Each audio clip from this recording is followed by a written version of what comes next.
Good morning. I'm here today to explain what you need and how to play to an Egyptian game called Mehen. Okay? So first of all, I'm going to explain you what do you need to play, and then I will explain how you have to play to this game. Okay?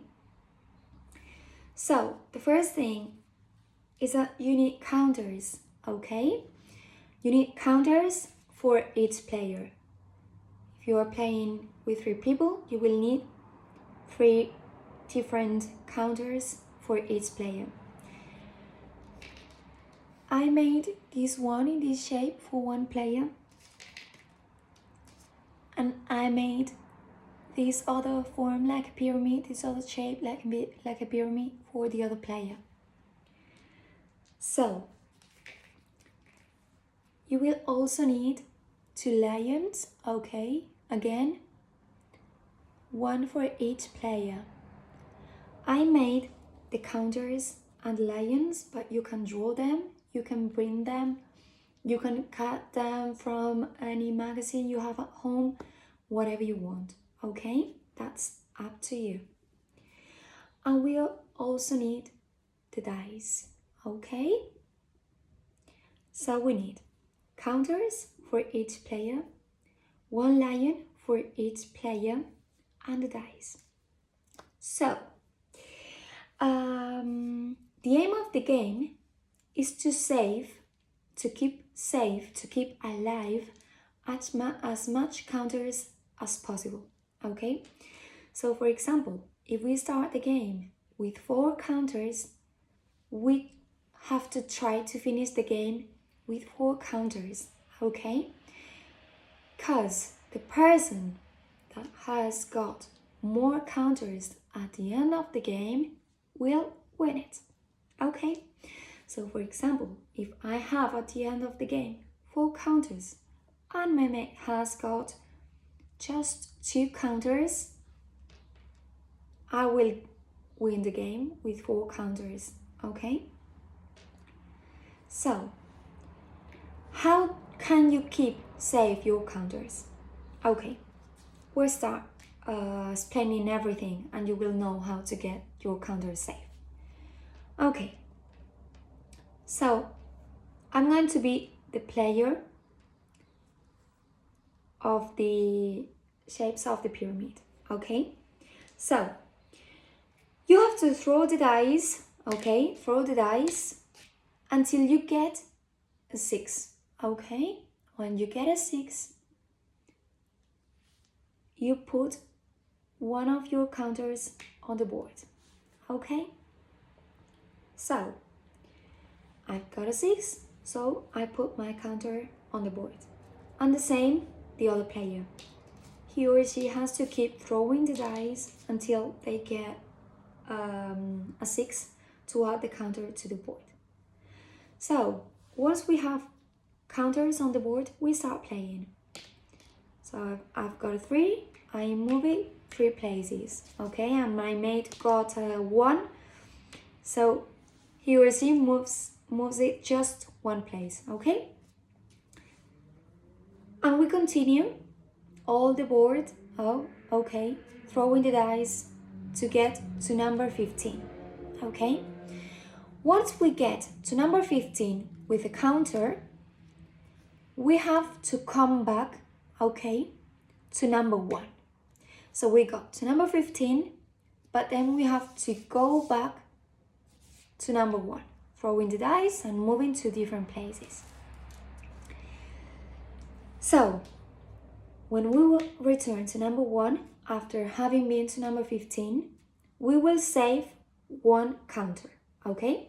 So I got through all the board to number 15, and then I go back to number 1.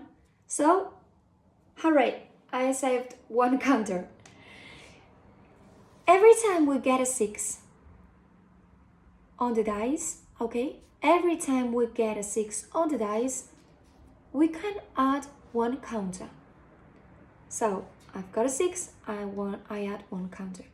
We move through the board, I've got a 6 and I add 1 counter, okay? So every time you get any 6, you can add the counters until the four of them are on the game, on the board.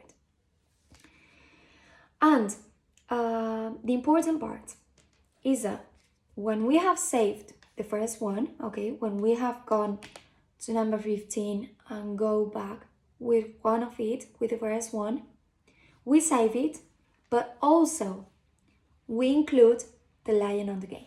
And that's the funny part. Now we have the lion on the place. And the players have got the counters on the board. Imagine that we have it like this. So, we included the lion on the board, okay? And we can move it. So I've got a 5. 1, 2, 3, 4, 5. There is no any counter of the other player on this place. So we keep moving the lion. 4. 1, 2, 3, 4. Imagine that I get, I don't know, just 2. 1, 2. Oh, in this place, we have the lion and the counter of the other player. So in this situation, what do we have to do?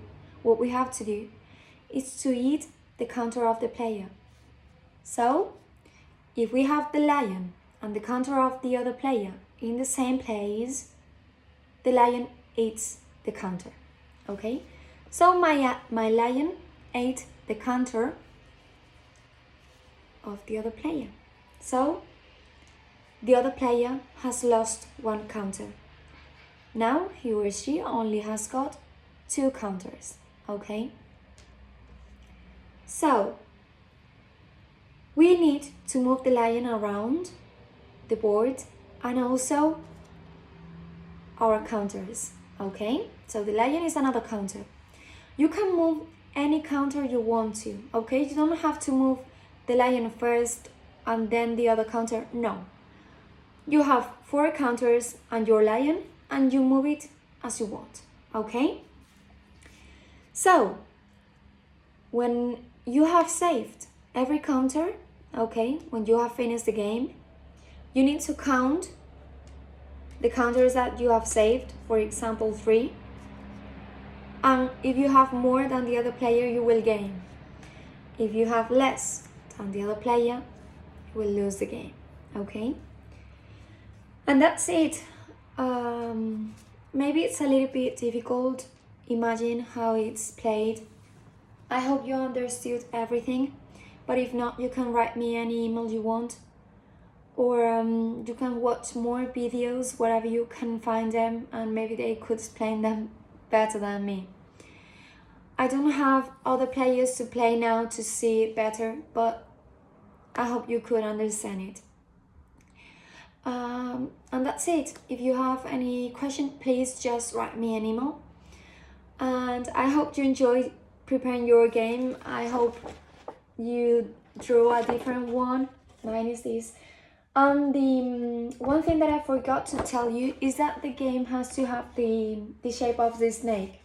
I don't know if you can see that mine has got the shape of the snake. Okay, it ends here in the face of the snake. And as I told you before, you can draw it, you can print it, or any method you want. You could also change the rules of the game, okay? If you want to change something and play it as you want, it's okay.